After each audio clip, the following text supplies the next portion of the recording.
Pag gusto yung pumunta dito sa Golden State Bridge, this is the perfect spot. Battery Spencer ang tawag nila. Mas maganda dito kasi nandun ka sa tuktok. Maganda. Sulit yung dinenight namin na almost 6 hours. Ba?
So, we're done na dito sa Golden Gate Bridge.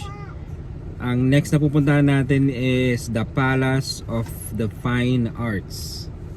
Okay, sabi sa internet, kung base dun sa napanood ko, from here, 5 minutes drive lang. Because you're a very special person.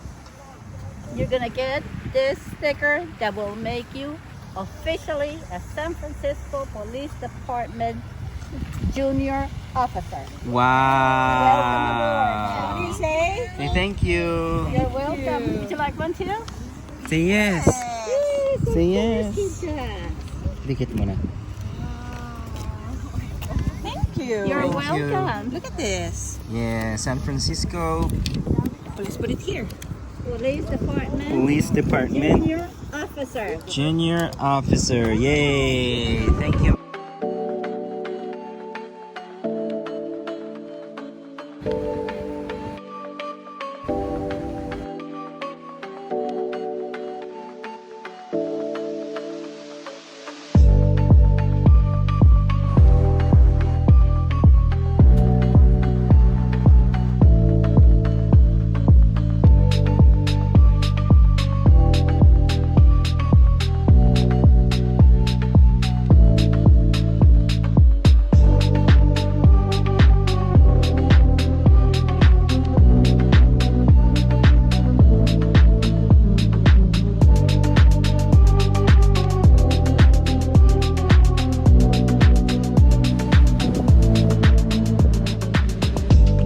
Okay, we're done na dito sa Palace of Fine Arts. Next one, punta tayo sa Lombard Street. So after From here, ang babiyahin naman natin, ay drive natin mga 10 minutes. So malapit lang. Ready na to the next destination? Yes. Pupunta natin yung Zigzag Road.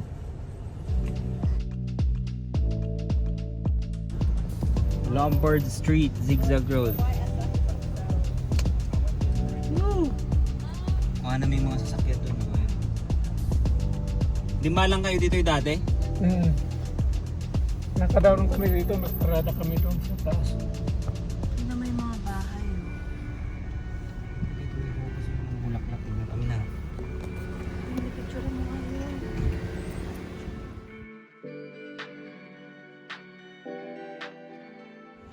So ito na yung Lombard Street na zigzag. Tingnan nyo, bigs yung daanan. Oh, mga ano. Ganda ng mga bulaklak dito.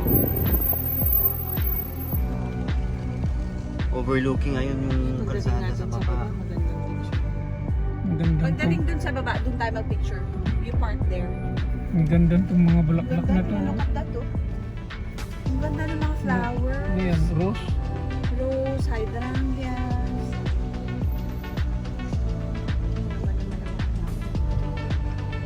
Residential siya, diba? Residential niya. Grabe yung pagkakagawa ng kalsada dito. Oh. Paano pag dumulas yung sasakyan mo kaya nawalan ka ng preno?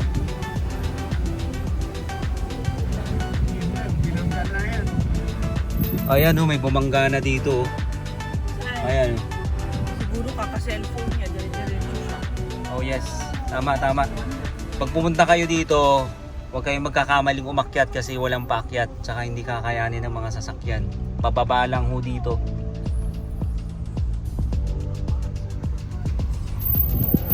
Tignan mo yun, oh, yung mga building doon, oh, parang ano lang. Oh.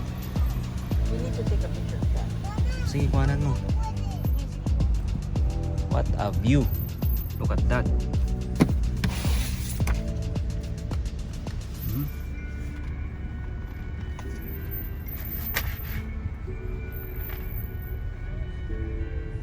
Okay ka lang pa.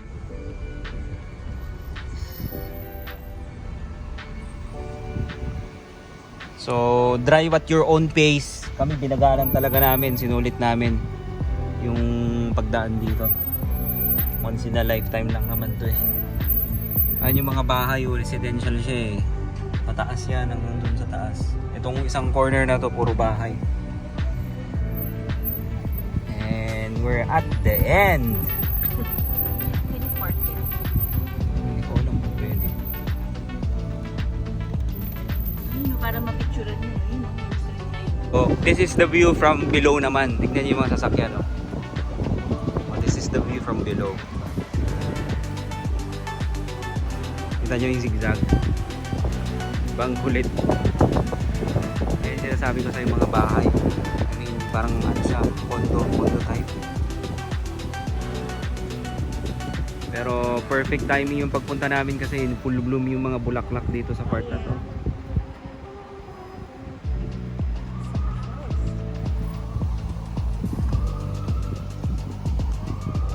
Like that.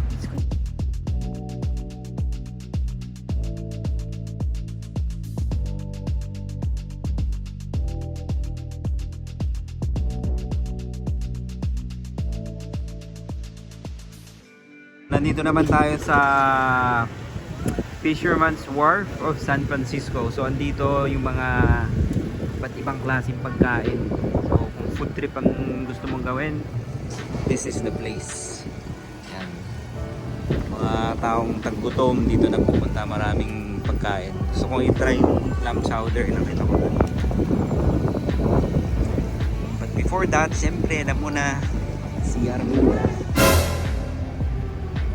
Gusto yung kumain ng Filipino food dito, Tarantados. Ano pala, Tarantino?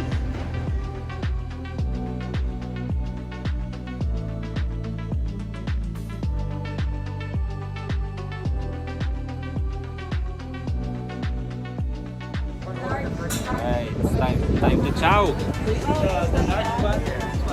Order kami ng clam chowder at saka mga seafood.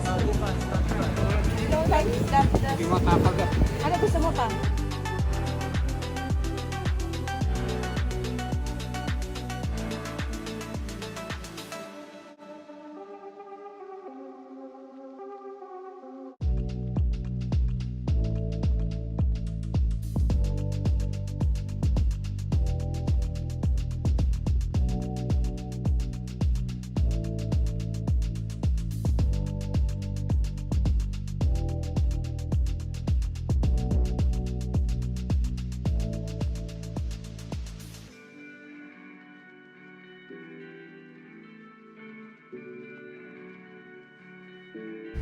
Itong ruta nung cable car eh, kaso sarado. Non-operational today. Hindi pumurado. Mga daanan dito parang ano lang, parang Baguio, akyatan, baba, akyat, baba, akyat, baba. Talaga, puro bundok ito siguro noong araw. So, nandito tayo ngayon sa Chinatown. As you can see, maraming Chinese, syempre. Pero doon kami bibili ng breakfast. Para siyang ano, palengke ang dating. Maraming mga parang talipapa, mga gulay, fruits. Kita nyo mga fruit stand.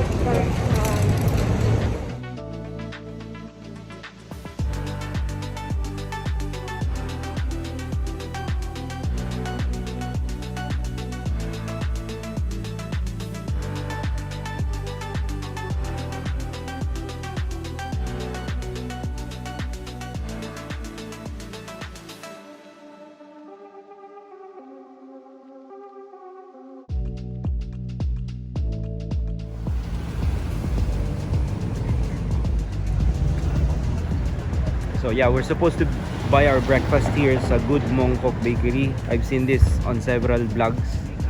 So yeah, dito kami dumiretso. Makikita nyo maraming may mga pila. So hopefully masarap yung food. Ayun si Jonah. Jonah!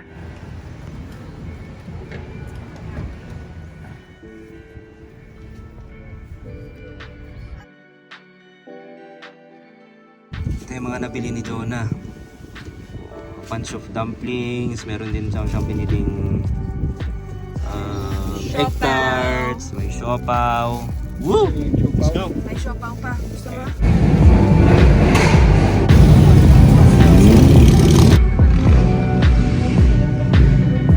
Mga Pilipino yung mga nagpapasikat to. Naka big bike. Ayok.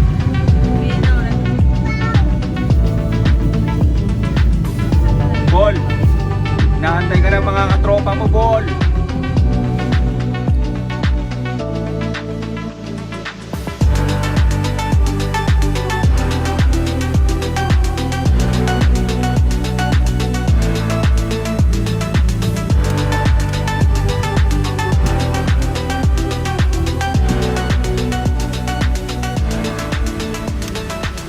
Pilipinas yan,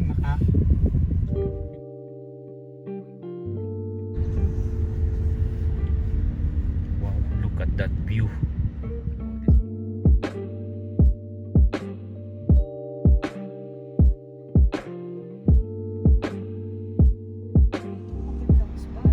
Ayan, photography sila oh. ano to? Kakasal?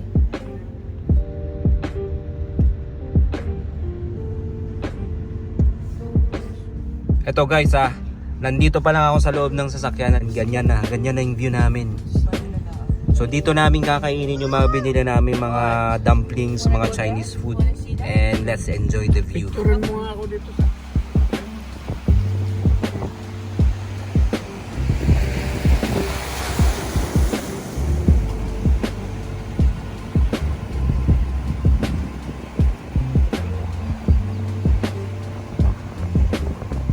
Ito. Mas maganda yung view ngayon kaysa kahapon. Clear, kitang-kita lahat yung bridge.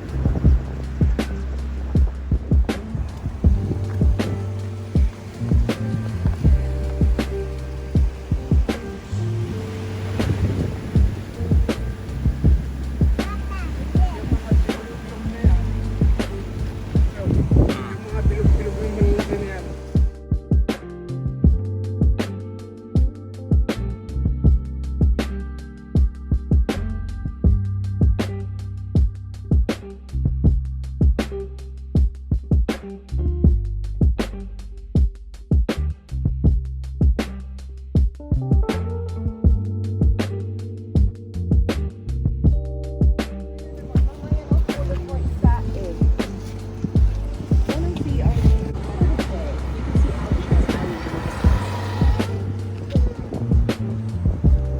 Oh, yaman dito tinakaw mo. Ay, dito. Imulak! Hindi yan. Si Papa nagnakaw ng alam. Guys, sa mga nagbabalak pumunta dito sa Fort Point View, pwesto nyo yung sasakyan nyo dito. Yan ang best. Paglabas nyo, dyan na yung perfect na view para mag picture taking.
heading to those Victorian houses, historical Victorian houses that were featured on movies and TV shows. Hello? So ang tawag sila sa kanila is Yeah, Miss Jonas? the Painted Ladies. Alright. Amoy naman, amoy trees. Iba nga yung amoy. Kasi may mga numero ito.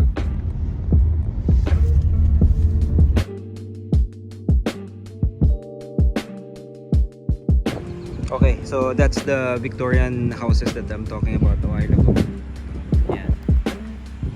1, 2, 3, 4, 5, 6. Tignan nyo kung gaano karaming tao.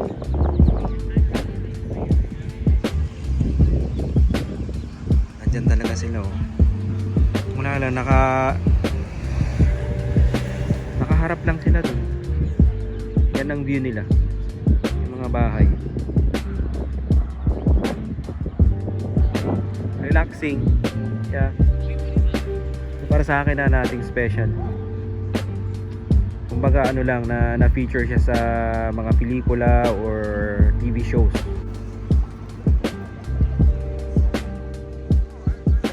So tingnan natin yung nakapaskil doon eh. Sabi oh, pink painted lady. Ayan. So that's their Instagram. Follow them. Yan yung Victorian houses, the Painted Ladies. They're popular, maraming turista dito lang sa labas. Dito sa park mismo, maraming tourist. So hindi siya priority kung 1 or 2 days lang kayo dito sa San Francisco. Last ito sa mga list niyo kasi wala, sabi ko sa inyo, bahay lang eh. You can just spend like 2 minutes to stay here and then that's it. Picture lang ng konti, bounce na kayo.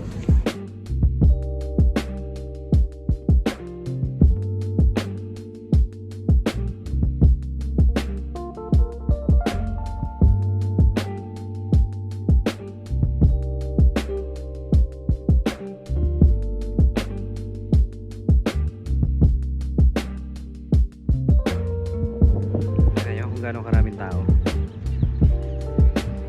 Tamang nagchichill lang yung mga tao siguro for sure. Meron din food truck dun sa likod. That concludes the last part of our trip. Uwi na kami, ayaw na din ni Jonah, medyo pagod na yung mga kasama ko. So ang gagawin natin, bibili na lang tayo ng lunch, merienda pa uwi. Gusto nila, anong gusto niyo? Jollibee! Mag-take out ka na.